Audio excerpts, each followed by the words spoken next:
Well, immigration advocates are working to change the government's zero-tolerance immigration policy, claiming asylum seekers are forced to separate from their children when they arrive in the United States. Eyewitness News reporter Roxy Bustamante shares the story of one woman who has been through a traumatic battle to be reunited with her teenage daughter. Somos humanos y lo sentimos. Clara has been living in San Antonio legally with asylum status for about a year. She fled her home country, Guatemala, fearing for her life. We are hiding her face to protect her identity. Pues yo llegué a los Estados Unidos es buscando asilo. I came to the United States with my 4 children seeking asylum because the situation in my country is very difficult.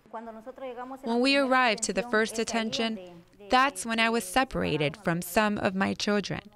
Nobody told me they would separate us. Immigration attorney Sarah Ramey says Clara's case is not unique. She was separated from her daughter when she arrived to the United States. A judge recognized that she has a serious fear and problems in Guatemala and granted her asylum.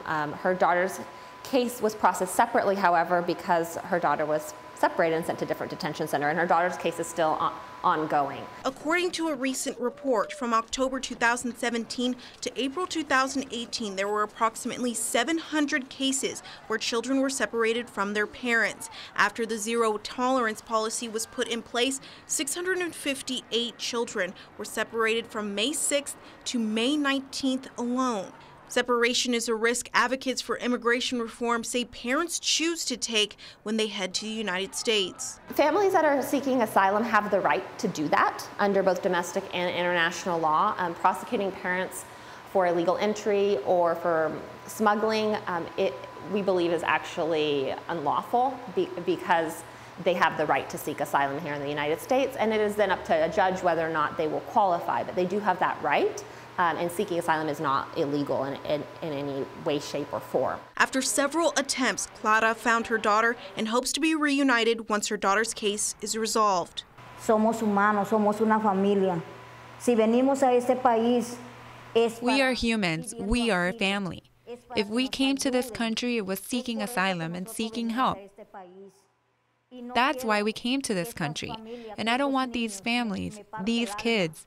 It breaks my heart. It hurts. I went through this experience, and I don't want the situation to get worse or to stay the same. Let's do something for these families. Let's not ignore them. Let's support them. Roxy Bustamante, KENS 5 Eyewitness News.